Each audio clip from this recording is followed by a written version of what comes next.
저는 오늘 여러분과 함께 복음의 능력이라는 주제 아래에 천국에 대해서 하나님의 말씀을 증거하려고 합니다.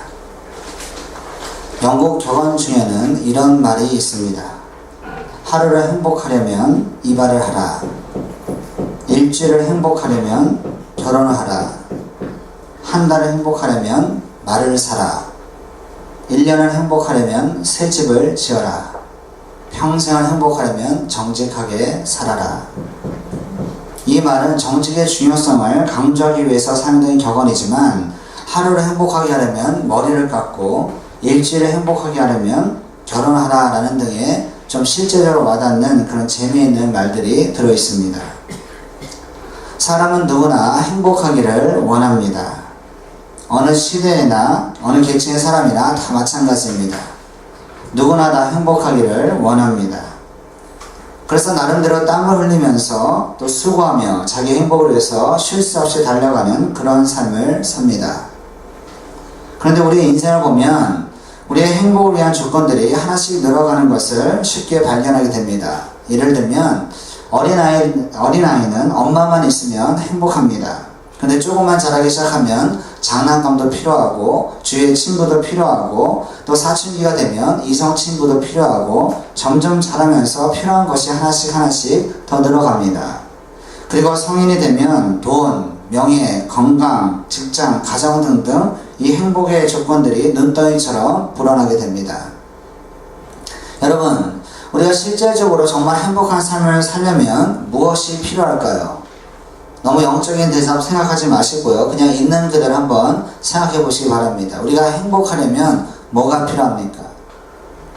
뭐니 해도 머니가 필요하죠. 그죠? 네. 돈이 필요합니다. 한 어느 정도 필요할까요? 한 달에 어느 정도 벌면 좀 행복하다 느낄 수 있겠습니까? 한 10,000불 정도면 됩니까? 뭐 그 정도는 안 돼요? 한 10만 불 정도로 생각해 볼까요? 그러면 연수입이 120만 불 되니까 꽤 괜찮은 것 같은데요? 돈은 한 그 정도 번다고 치고 집은 어느 정도면 행복할까요? 한 700만 불짜리면 괜찮습니까? 괜찮아요? 제가 그 전에 교회 있을 때 한번 어느 집에 방문했는데 그 집이 700만 불짜리 집입니다. 근데 제 아내랑 갔다가 집을 구경했는데 집 안에 테니스장도 있고 그 다음에 수영장도 있고 영화관도 있고 제 아내가 일체에서 화장실 가다 길을 잊어버렸어요. 네. 너무 커가지고 어디가 어딘지 모르겠다는 겁니다. 그 정도면 좀 괜찮죠, 그죠? 안 좋아요? 차는 어느 정도면 좋을까요? 어느 정도 차 몰고 다니면 조금 행복한 느낌이 올까요? 잘 고르기만 하면 네, 잘 고르기만 하면 됩니다. 네, 독특한 분이 계시는 겁니다. 웬만하면 제가 고등학교 때 미국했는데 제 그때 처음에 주림카는 뭐였냐면 한다 어코드예요. 네. 미국에 처음 왔는데 제 친구가 그 차를 딱 몰고 쫙 왔는데 오자마자 깜빡이를 켰다 이렇게 합니다. 근데 그 당시는 한다 어코드의 디자인이 뭐냐면 이 헬라이트를 트면 껐다 이렇게 깜빡이 왔다 갔다 해요. 그래서 이 친구가 예쁜 아이가 지나가면 깜빡 합니다. 장난도 하고 그래서 이야 쫙 들어갔더니 탁 튀고 하는데 너무 멋있는 거예요. 야, 한다 어코드. 그래서 그때부터 제 주림카는 한다 어코드였습니다. 무슨 포르쉐나 BMW 스포츠카도 아니고 아주 소박하게 그냥 한다 어코드. 예. 근데 지금은 그 차보다는 좀 큰 차를 타고 다니는데 별로 행복한지는 잘 모르겠습니다. 또 뭐가 필요할까요? 자, 월 수입 좋고 차 좋고 집 좋고 그 다음에 뭐가 필요합니까? 네, 행복한 삶을 살기 위해서는 사람이 필요하죠. 젊은 청년들 예쁜 여자랑 결혼하기 원하잖아요. 그죠? 네. 또 젊은 처녀들 돈 많은 남자 네, 부자 결혼하면 좋지 않습니까? 문제는 예쁜 여자가 나를 안 좋아하는 게 문제예요. 그죠? 네. 그건 내 마음이고 어쨌든 그렇게 우리가 행복을 위한 조건들 하나하나 생각하다 보면 거기에서 끝나는 것이 아니라 또 권력도 필요하고 명예도 필요하고 지식도 학력도 점점 갖춰야만 행복할 것 같은 그런 생각이 들게 됩니다. 또 그 외에 뭐가 필요할까요? 월수입 그 정도면 되고 집도 그 정도면 되고 자동차 좋고 그 다음에요 결혼했고 하나님만 믿으면 돼. 독특한 분이 계셔요. 자녀도 좀 있어야 되죠, 그죠? 네. 자녀도 좀 있어야 좀 풍성한 느낌이 들지 않습니까? 한 남자의 둘, 여자의 둘이면 딱 좋잖아요. 우리 집사님처럼. 그 정도면 좀 좋을 것 같죠. 그리고 이 아이들이 잘만 크는 것이 아니라 공부도 좀 잘해야 되고 좀 뛰어나야 이 마음의 기쁨이 됩니다. 그 다음에 또 뭐가 필요합니까? 다 갖춰도 건강하지 않으면 아무 소용이 없습니다. 내 몸이 괴로우면 행복함이 있을 수 없습니다. 아멘. 자, 그러면 지금까지 제가 말한 이 조건들만 다 갖춘다면 그때는 정말 행복할까요? 대답은 그렇지 않다는 것입니다. 이 세상에 이 모든 것을 완벽하게 갖춘 사람, 즉 부와 명예와 지식과 권력, 심지어는 수많은 아내를 두었던 어떤 한 사람이 자기의 인생에 대해서 이렇게 고백하였습니다. 헛되고 헛되며 헛되고 헛되니 모든 것이 헛되도다. 누구의 고백입니까? 솔로몬의 고백입니다. 부귀 영화가 극에 달했던 솔로몬이 이와 같이 고백했습니다. 여러분, 솔로몬은 단순히 부귀 권력만 가진 사람이 아닙니다. 그는 그냥 물질만 있는 왕이 아닙니다. 하나님으로부터 전무후무한 지혜를 받은 사람입니다. 다양한 분야에서 탁월한 지식을 소유한 당대 최고의 지혜자입니다. 요즘 말로 하면 빌 게이츠처럼 엄청난 부자인데다가 최고 학력을 갖추었고 막강한 권세와 권력을 가지고 있는, 그러면서도 수많은 아내와 자녀를 거느리고 있는, 세상적인 관점에서 보면 아쉬울 것이 하나도 없는 그런 사람이 바로 솔로몬입니다. 근데 솔로몬이 말하기를 헛되고 헛되며 헛되고 헛되다라고 인생에 대해서 말했습니다. 왜 그렇습니까? 그것은 우리의 인생이 너무나 짧고 유한하기 때문에 그렇습니다. 그만큼 많이 소유했다면 더 이상 아쉬울 것이 없을 텐데, 문제는 무엇이냐? 아무리 좋은 것을 많이 소유했다 하더라도 그것을 영원히 누릴 수가 없다는 것입니다. 아멘. 그래서 많이 가진 사람일수록 행복을 느껴야 되는데, 사실 더 깊이 들어가 보면, 시간이 가다 보면 더 깊은 허무감에 쉽게 빠집니다. 그래서 세상적으로 아무것도 아쉬울 것이 없는 부유한 사람들이, 돈과 명예와 지식과 모든 것을 갖춘 그런 사람들이 스스로 외로움과 허무함을 이기지 못해서 인생을 마감하는 그런 경우가 있습니다. 마릴린 먼로는 36세에 자기 생애를 접었습니다. 한국에도 가끔 기사에 뜨는데 유명한 배우, 탤런트, 가수, 자기 스스로 인생을 마감하는 경우가 있습니다. 그런데 거지는요, 절대로 자살하지 않습니다. 부유한 사람이 허무함에 잘 빠져요. 거지는 절대로 자살한 법이 없습니다. 왜? 인생을 살아가는 목적이 정확합니다. 어떻게든 빌어먹고 산다. 그렇죠? 쓰레기통을 뒤지든 어떻게 하든 먹고 사는 그 확실한 목적이 있기 때문에 거지가 자살했다는 얘기는 듣지 못합니다. 오히려 많이 가진 사람이 부러울 것 없는 것 같은 사람들이 그 허무함을 이기지 못합니다. 외부적인 조건이 좋으면 좋을수록 행복할 것 같은데, 외부적인 조건이 완벽하면 완벽할수록 오히려 죽음 앞에서는 그것을 내려놓지 못하고 더 큰 허무함과 두려움에 빠지게 되는 것입니다. 그래서 사람은 누구나 영원하신 하나님, 즉 창조와 생명의 근원 되시는 하나님을 만나야 하는 것입니다. 예수 그리스도를 구주로 영접해야 하는 것입니다. 그 전까지는 그 어느 누구도 참된 행복을 경험할 수 없는 것입니다. 원래 사람은 영원토록 사도록 지으심을 받은 영적인 존재이기 때문에 이 땅에 있는 유한한 것으로는 결코 마음의 만족을 얻을 수가 없습니다.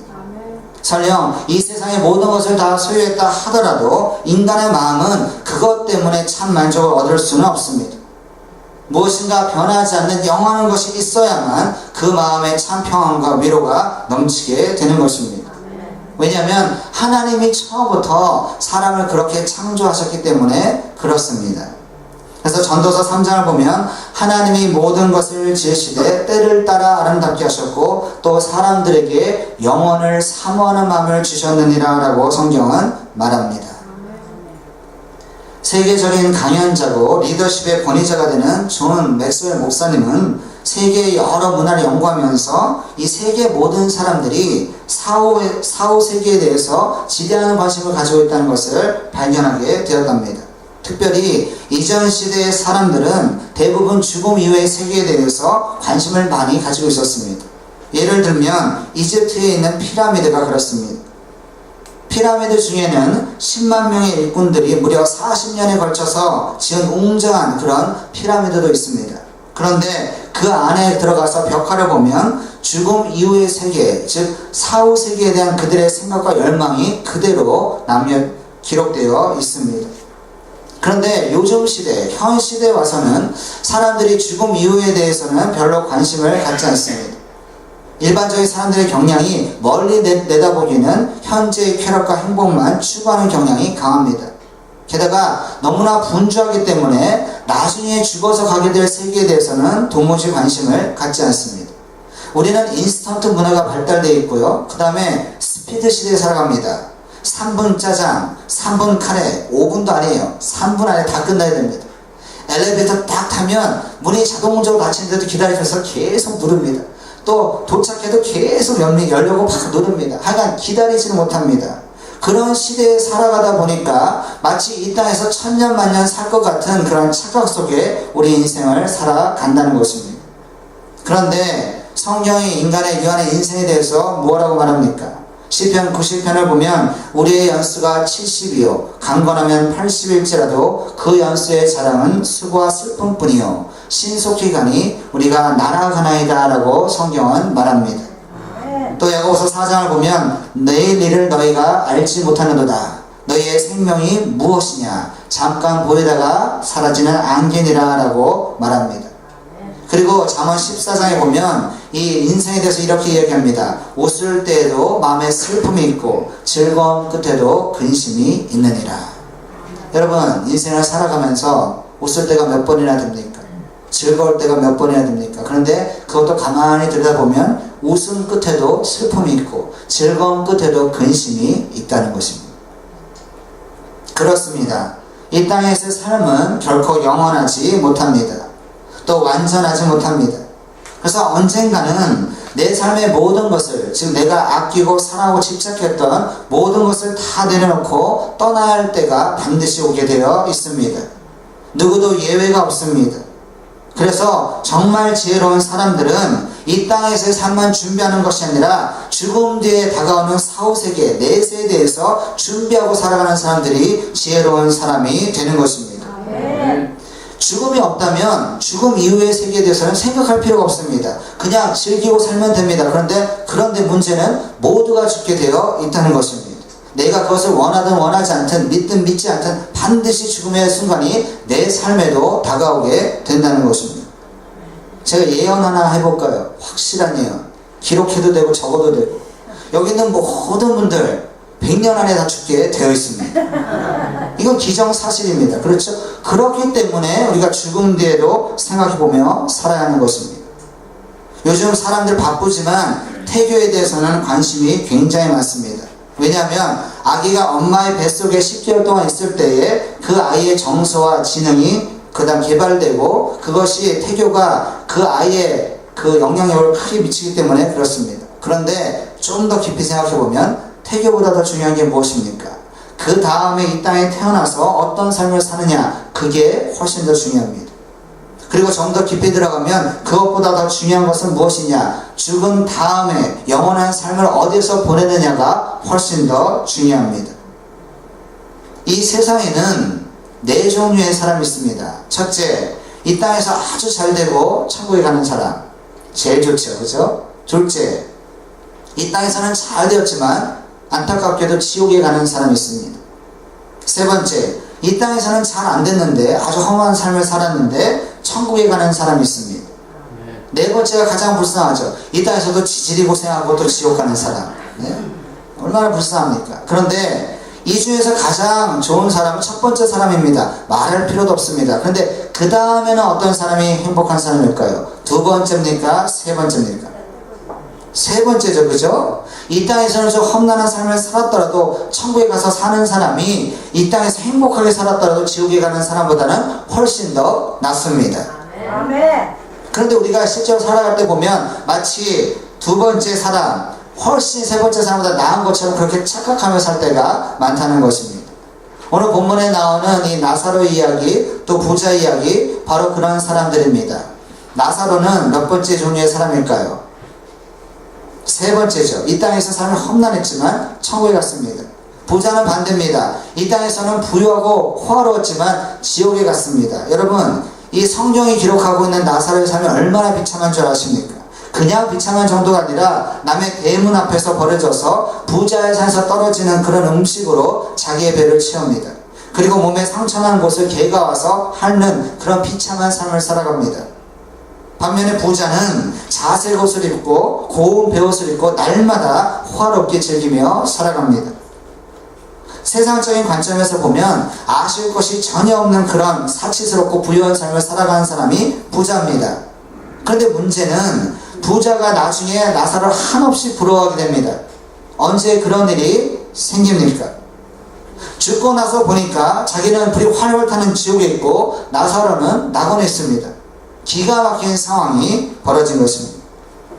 아마 부자는 자신이 호화롭고 부유한 삶을 살았기 때문에, 혹은 버려놓은 사업이 너무 많았기 때문에, 혹은 너무 분주했기 때문에 죽음 이후의 세계에 대해서는 진지하게 생각해보지 않았을 수도 있습니다.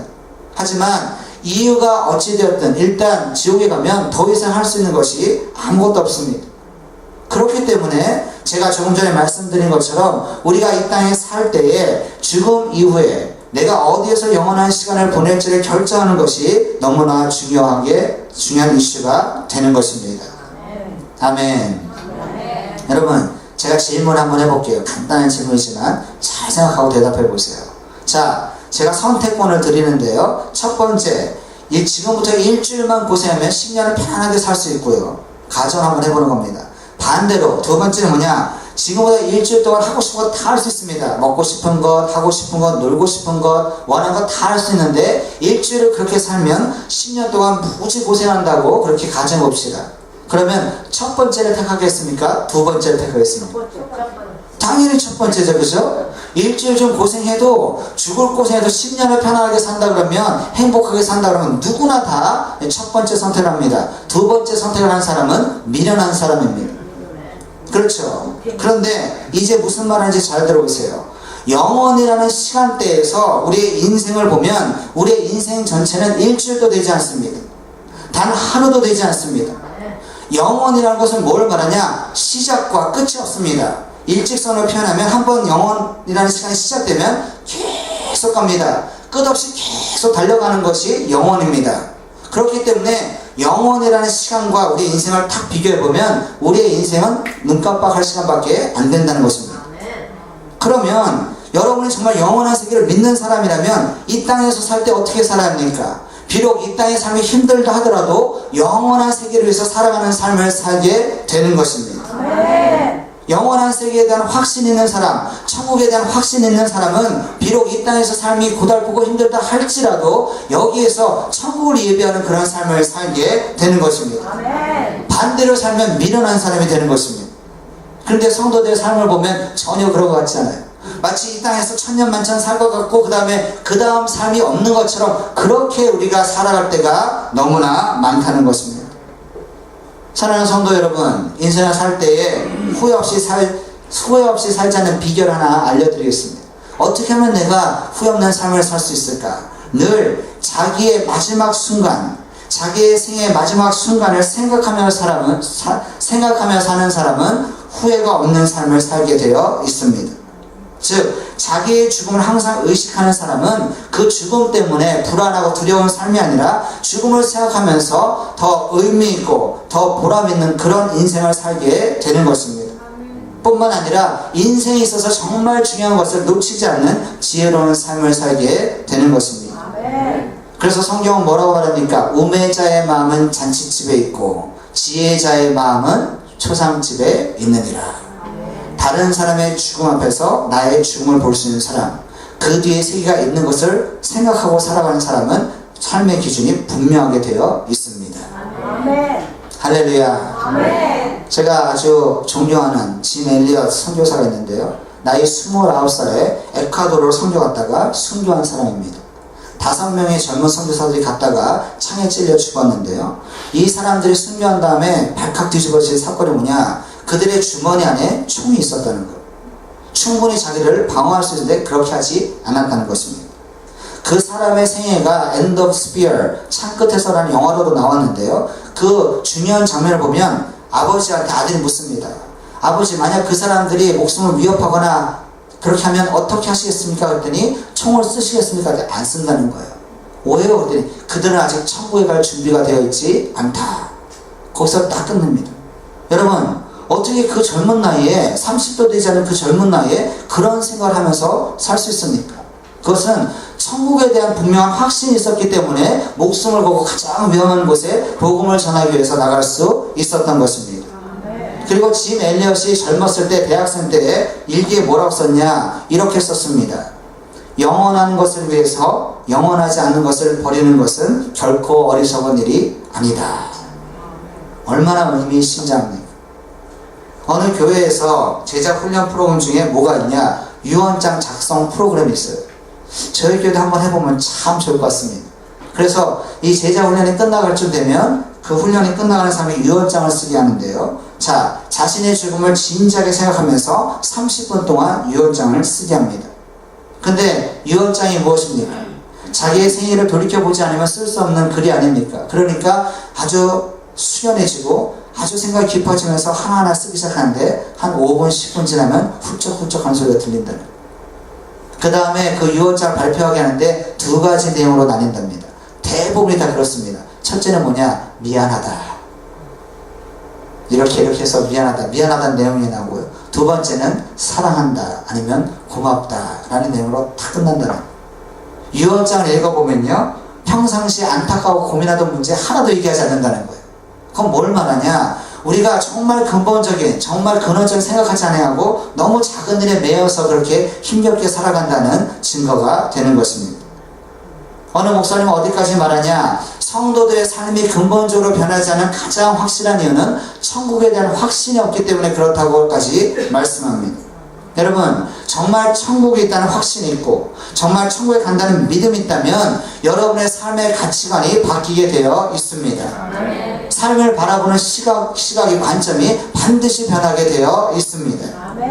그래서 빌립보서 3장을 보면 사도 바울이 이렇게 고백합니다. 그러나 무엇이든지 내게 유익하던 것을 내가 그리스도를 위하여 다 해로 여길 뿐더러 또한 모든 것을 해로 여김은 내 주 그리스도 예수를 아는 지식이 가장 고상한 지식이라. 예수님을 알기 전에는 몰랐는데 예수님을 알고 나니까 자기가 중요하게 여겼던 것 다 배설물처럼 여기게 된다는 것입니다. 왜 그런 급진적인 변화가 일어납니까?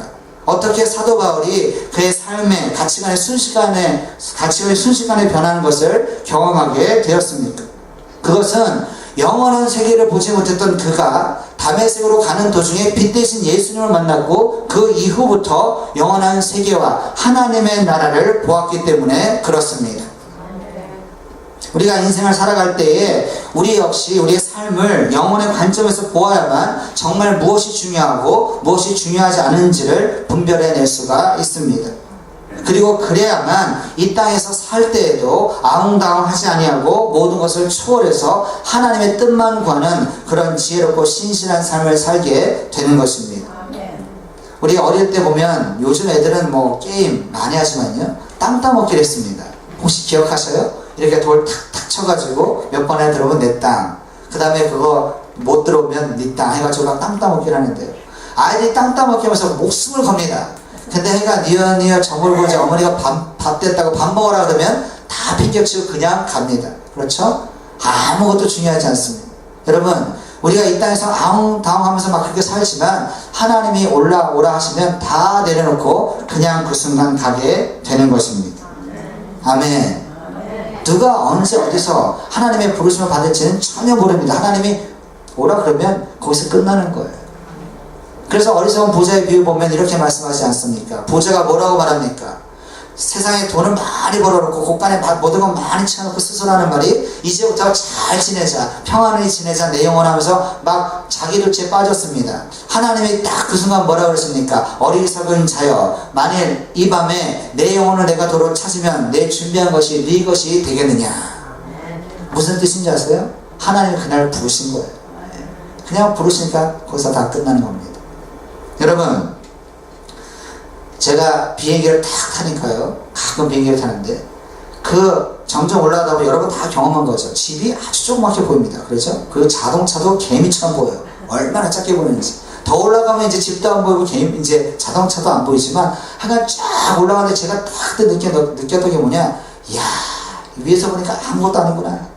위에서 보니까 아무것도 아닌데 그냥 거기서 당황하면서 그냥 근심하고 걱정하고 염려하고 하나님이 탁 부르시면 다 내놓고 가는데 너무 그렇게 살았구나 탁 생각이 들더라고. 워낙에 지적이니까 젊어도 탁 그게 보여. 그래서 별거 아닌데 그냥 어떻게라도 그냥 조금이라도 원하는 대로 살려고 막 등받아 그렇게 살지 않는다는 것입니다. 여러분 성경은 뭐라고 말씀하냐, 골로새 3장을 보면 구원받은 성도의 삶을 뭐라고 말하냐 이렇게 얘기합니다. 그러므로 너희가 그리스도와 함께 다시 살리심을 받았으면 위의 것을 찾으라. 거기에서 그리스도께서 하나님 우편에 앉아 계시느니라. 땅의 것을 생각하지 말고 위의 것을 생각하라 그렇게 말합니다. 또 마태복음 6장을 보면 오직 너희를 위하여 하늘에 보물을 쌓아두라 라고 말합니다. 땅이 아니라 하늘에 보물을 쌓아두라. 거기에는 종도 들지 않고 도둑질도 하지 않는 그런 곳이 하늘이라 말하고 있습니다. 우리가 이렇게 교회에서 봉사하는 거 보면요 정말 천국에 확신이 있는지 없는지 그냥 드러나요. 자기 일을 할 때는 돈 벌 때는 그냥 새벽에 일어서 그냥 열심히 돈 벌고 교회에서 봉사하면 싹 빠지고 그죠? 그냥 이렇게 핑계대고 가고. 천국에 소망 있는 사람, 천국에 확신 있는 사람, 정말 하나님이 나를 기다린다고 믿는 사람은 하나님의 일에 관심이 모아지게 되는 것입니다. 여러분 삶을 살아가면서 천국에 대한 확신을 가지고 있습니까? 또 천국에 대한 확신이 있으면 얼마나 자주 천국을 생각하며 살아가십니까? 요한복음 14장에 보면 예수님이 이렇게 말씀하셨습니다. 너희는 마음에 근심하지 말라. 하나님을 믿으라. 또 나를 믿으라. 내 아버지 집에 거할 것이 많도다. 이렇게 말씀하셨습니다.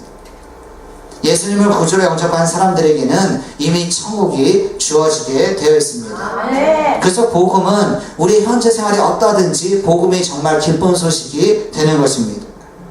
눈물과 슬픔이 없는 곳, 고통과 질병이 없는 곳, 영원한 안식과 평안을 누리는 곳이 그리스도 예수 안에서 이미 우리에게 주어져 있는 것입니다.